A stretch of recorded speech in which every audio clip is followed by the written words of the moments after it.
Now this is your blessed update. I'm gonna react some video. It is the story. And I'm gonna say guys, don't forget to like this channel, get a thumb up, and let's do this.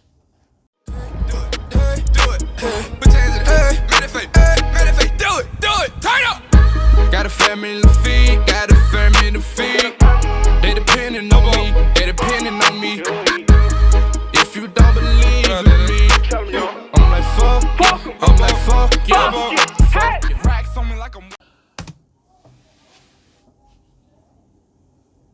This happened to me when I was 9 years old. My parents were divorced, so I had to stay with my dad half of the week and with my mom for the other half. It was pretty stressful because I had to move a lot of my things back and forth, and every time they saw each other, they would argue. Anyway, on a Thursday, I arrived at my parents' house around 10:45 p.m. When my dad dropped me off, I noticed that my mom's car wasn't there yet, and her bedroom window was open. But I didn't think much of it at the time. I started to make my way to the kitchen because I wanted a snack before going to bed. Then I saw my mom in the kitchen, chopping something. I immediately greeted her, but she didn't respond. I thought she was messing with me or she was sleepwalking because she was already in her pajamas. So I came closer to her. I couldn't see her face because of her long hair, and her skin was much paler than usual. I tapped her on the shoulder, and she slowly turned around. At that moment, I could definitely see that wasn't my mom. She was grinning from ear to ear, and she wasn't chopping vegetables. She was chopping her own fingers. Blood was dispersed everywhere. Screaming, I ran upstairs to my room, shut the door, and hid in my closet. However, the woman followed behind me quickly, and I could hear my bedroom door open. Through the crack, I could see that she was holding a knife and her hands were gushing out blood. I quickly locked my closet, but I think that the woman must have heard it. As soon as I locked it, she ran towards the closet. She tried to open it, laughing maniacally, and soon her laughter turned to screams. I thought I was going to die, so I just sat in the corner and cried. And I started thinking about all my memories with my parents and how much I took our time together for granted. Then, all of a sudden, I heard my mom's car pulling up in the driveway. When Mom came inside, she saw the blood in the kitchen. She panicked and started calling out my name. The woman quickly escaped through the window as soon as she heard my mom's voice. After taking a couple of minutes to gather composure, I ran outside and saw my mom coming up the stairs. I gave her the biggest hug I've ever given and began crying again when she asked me what just happened. After I told her everything, she called the cops and my dad.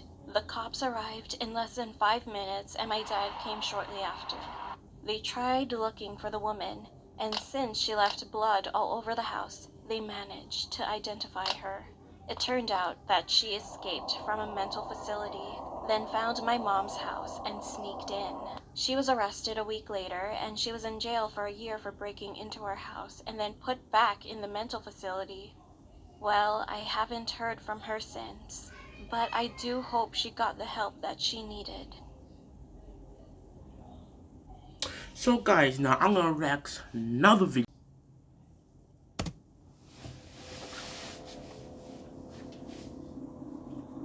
When I was 14 years old, we traveled to Jeddah for a few days. On our way back, it was just past midnight, and there were almost no cars around on both sides of the highway. My mom, dad, and I were chatting and laughing at each other. However, we just ran out of topics soon, and I decided to lie down in the back seat. At that moment, I heard a loud bang and passed out for a few seconds. When I got my senses back, I tried to sit up, but the car felt like a roller coaster, so I struggled a little. When I finally sat up, I grabbed the shoulders of both the driver and passenger seats. And then, looking out through my window, I realized that the car was on mid-air floating. When the car dropped, the front bumper dismantled and slid past the right windows of the car. What makes the matter worse, our car did not stop for us. It just started to run at a very high speed, and my dad and I freaked out due to the situation. My mom was insisting him to stop the car as soon as possible. I could see that he was trying, but the car wouldn't stop. Fortunately, we stopped at the fast lane of the highway, and there was a gas station on the other side of the road. We rushed out of the car and realized that our front left tire burst, and I could see that there was still no cars anywhere. The road was totally empty. My dad was bleeding from his nose injury due to his first hit on the steering wheel when the tire burst. When my mom went back to check to see if he was all right, I suddenly started to have an eerie feeling. At that very moment, I could feel that part of the illumination from the gas station seemed to get dimmer. Lifting my head, I scrutinized in the woods behind the gas station.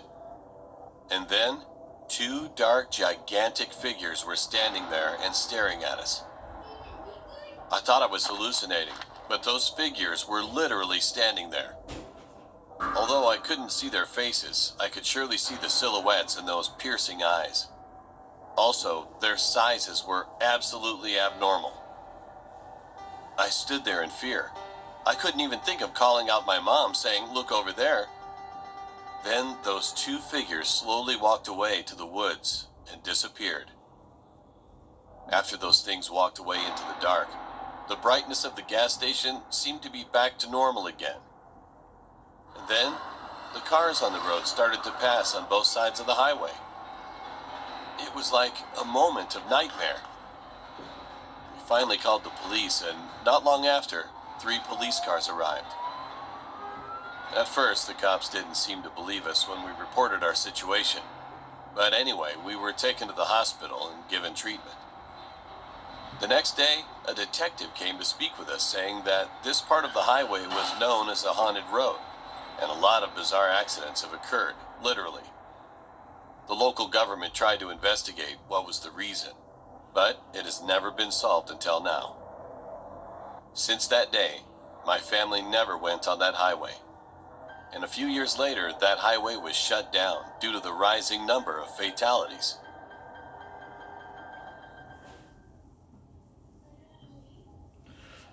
So guys, last video and When I was 17 years old, I went to my friend's birthday party. Lots of teenagers were drinking illegally. However, I was never into that kind of stuff, so I just sat with other friends and we just talked.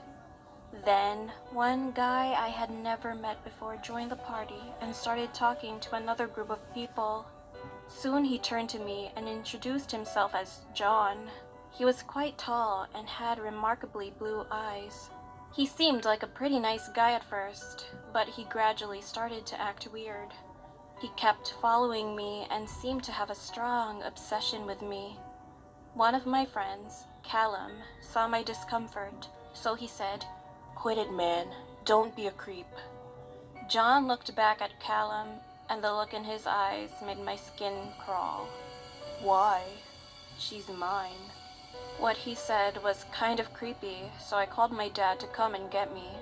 Callum stayed with me while I was waiting for my dad at the front of the house. "He's watching us," Callum told me, and my body went stiff. "Here, hold my hand. If he thinks we're together, he might give up." So I held his hand, and then a loud shout of anger came from behind us. We both looked, and John was headed straight towards us. I was getting really worried. He looked like he was going to hit Callum. But just then my dad arrived. So I grabbed Callum's hand and we ran to the car. As soon as we both jumped in, I explained everything to him. When we dropped him off at his house and returned home, I was leaning over my bed and about to go to sleep, and then I heard the front gate open. When I looked out the window, to my horror, John was sneaking into our yard. Dad got mad when I told him this, so he grabbed his baseball bat and went straight outside. But when he came back after a while, he was frowning. He said, "You left your jacket." When I got my jacket, a small piece of paper fell out of my pocket. Dad picked it up and opened it. "You're mine, Michelle." A few weeks passed. That experience had made me and Callum really close, so we started dating. One day, while we were watching a movie at the theater, I really had to go to the toilet. I rushed to the bathroom to avoid missing too much of the film. On my way back, at the door of the theater, John was there. He looked furious and was actually crying. Then he rushed towards me and said, "How could you do this to me?" I was baffled. "I haven't done anything to you." He just stood there, stared at me, so I rushed back into the theater and told Callum what was going on. We left the theater immediately. I was pretty nervous about what happened, but I also thought everything would be alright soon. However, I was totally wrong. A few days later, I was in my backyard working on my art project when I heard sobbing. I turned around and John was there, holding a small container of medication in his left hand. My legs began to tremble as he moved closer to me. "Why are you here?" I asked him. "I missed you, Michelle. I've been following you nearly every day. Oh my Are God. you with Callum just to make me jealous because it's working? But no, you are wrong." As John began smiling, my mouth went dry. "I don't even know you, so please leave." But when I said this, he began crying again as he pulled out a knife and pointed it at me. I screamed and began running towards my back fence. But before I reached it, he caught my shirt and pulled me to the ground. He held the knife to my cheek and then yelled, "I love you, Michelle. Nobody else can have you. You're mine." I was horrified, and tears were rolling down my face. "Get off her!" All of a sudden, my dad, who was gardening outside, quickly ran towards us. He beat him up with a bat, and then tied him up with a rope he got out of his shed. And I heard John mutter, "I thought you were alone." Once my dad made sure I was all right, he called the police and Callum. John began laughing like a maniac and yelled out in anger when he was arrested, "I kissed her. She's mine. Mine." Later, we got a phone call from the police, and it turned out that he was high on drugs, and his room was full of pictures of me, as well as a diary describing plans to kidnap and murder me. After that, John was sentenced to jail for 7 years. I'm 22 now, and Callum and I are still together. We've just moved to the city together recently. I have deleted all social media, but I'm still in fear. We are 2 years away from the date John will be released, and I know that one day in the future, John will likely come looking for me again. Frank, if you like that video, who was creepy guy, man. See you guys, and peace. And I will react another video. Deuces. Man's not hot.